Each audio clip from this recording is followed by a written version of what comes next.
let psychopaths in suits get away with murder? And I start out with the story of, a couple of average guys. Alfred Roof, he poisoned his wife as part of a scheme to get rich off her life insurance. So did Dr. Gregory Brent Dennis, who was looking at a $2 million payout. Joshua Hunsucker poisoned his wife for a mere $250,000 in life insurance money, $80,000 of which he used to buy a new boat. And David L. Pettis poisoned his wife for $150,000. And then I note, I don't know the names of the men, and I'm almost certain they were men. These decisions were made decades ago in corporate boardrooms. But I don't know the names of the men who poisoned and killed my father and my brother Stan, who died last Thursday. But I know where they worked and why they did what they did. Just like Ruff and Dennis and Hunsaker and Pettis, the guys who poisoned their wives for money, these guys in the tobacco and asbestos industries intentionally and knowingly took actions that they knew would result in deaths when they sold asbestos to my dad's employer and got my brother addicted to tobacco. The asbestos industry knew about mesothelioma back in the 1890s and had definitive scientific proof in the 40s. Nonetheless, my dad was exposed to it in 1951. Johnson & Johnson, to this day, right now, as we speak, they're playing bankruptcy games to try to avoid having to pay off people who got cancer from the asbestos in their talcum powder. Same deal with the tobacco industry. Their CEOs lied to the faces of members of Congress in '94 at the same time that industry has been killing around 500,000 people every year throughout my lifetime. And like those 4 wife killers that I mentioned, in every case with the tobacco industry, the asbestos industry, these executives made these decisions for money. And it was a hell of a lot more money than Ruff, Dennis, Hunsaker, and Pettis could ever imagine. And they're still promoting tobacco, and they're still using bankruptcy laws to avoid paying for asbestos deaths. And they're enjoying the pandemic from their mansions and their yachts. And that only scratches the surface. Just in the past couple of weeks, hundreds of Americans have been killed and thousands rendered homeless by climate change-driven weather that men in the fossil fuel industry knew 50 years ago would happen as a result of their selling their products for money, just like the guys who poisoned their wives for their insurance money. And then there's the American health insurance industry that, unlike any other in the world, kills tens of thousands of Americans every year by destroying their lives with debt. There's over $1 trillion in medical debt now, or forbidding services to them when they're uninsured or can't afford them.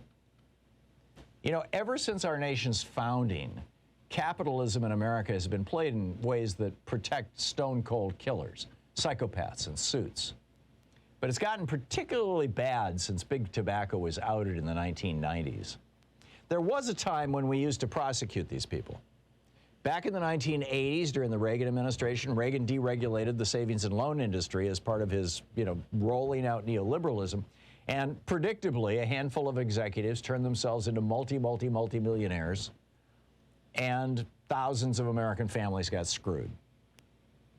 So the Justice Department stepped in, and keep in mind, this was the Reagan and the Bush Justice Departments stepped in and prosecuted 1,100 banksters. 839 of them were convicted, and over 100 went to prison. That was just for the S&L scandal in the 80s. When the so-called dot-com bubble burst around the turn of the century, remember this, in the late 90s, early 2000s? Dozens of big-shot executives from Enron, remember Ken Lay and Jeff Skilling, WorldCom, Quest, Tyco, Dennis Kozlowski, remember him? Dozens of these executives were prosecuted, convicted, and went to prison. We were still occasionally sending executives to prison as late as 2005. But not anymore. After Glass-Steagall was repealed in 1999, banksters spent the next decade lying to their investors, lying to individual people, and putting together these collateralized debt obligations and other exotic financial instruments that were packed full of liar loans and bad mortgages.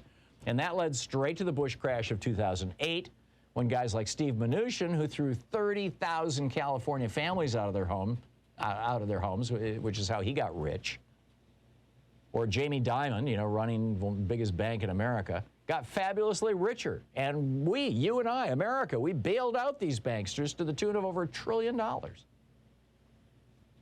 So over 1,100 people were prosecuted for the S&L crash. How many were prosecuted, convicted, imprisoned for crashing the entire world economy?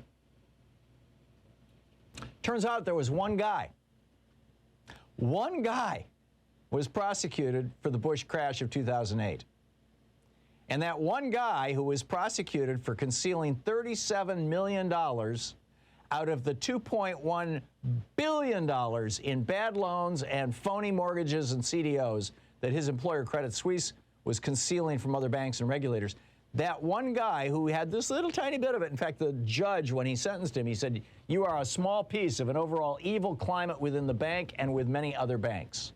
That one guy who went to prison for 3 years in upstate Michigan, he was a mid-level banker who was born in Egypt. He's an American citizen, but he was born in Egypt. He has brown skin, and his name is Kareem Sarageldin. So the only guy who went to jail was not a white guy, shall we say. But Bush talked to the Justice Department and California Attorney General Harris, and they decided to give Steve Mnuchin and all the other banksters a pass. Hey, send the dark guy to jail. That's enough. You know, back in 1966, when Ralph Nader published Unsafe at Any Speed, America was outraged that the auto industry was literally letting people die for money. And Richard Nixon, well, 66, it was LBJ. LBJ responded and said, no, we're going to fix this, and created the National Highway Transportation Safety Board and established federal regulations, and suddenly cars started getting safer. We got seat belts, we got collapsible steering wheels, we got padded dashboards. Between 95 and 97, in the late 90s, white-collar crime prosecutions at the federal level were 17.5% of all prosecutions. By 2012, it was down to 9.4%. Part of this is because the Supreme Court has made it harder to prosecute white-collar crimes. Part of this is because industry, every major industry in America, is taking advantage of Citizens United and buying their very own politicians, so they don't have to, you know, they can have political pressure on prosecutors not to prosecute them. Partly it was the relentless focus by several administrations, really starting with the Clinton administration, on super predators and stop and frisk and stuff like that, pulling resources away from prosecuting white-collar crime. And part of it was this massive lobbying campaign by some of America's most powerful CEOs to insert mens rea language, that's Latin for state of mind, into this recent criminal justice reform bill. So it's now almost impossible to convict a senior executive of a crime he directed his company to do. Now you have to prove that not only did he know that directing the company to, say, sell more tobacco would kill somebody, but that it would actually kill Joe Dokes in Madison, Wisconsin, the guy who is suing. So it's basically impossible to prosecute CEOs now because of this wonderful criminal reform legislation that we got. In America today, if you poison your wife and kill her to make $150,000 in life insurance, you go to jail. But if you poison and kill hundreds of thousands of people so you can take a multi-million-dollar paycheck, you get to buy a new yacht. This has to end.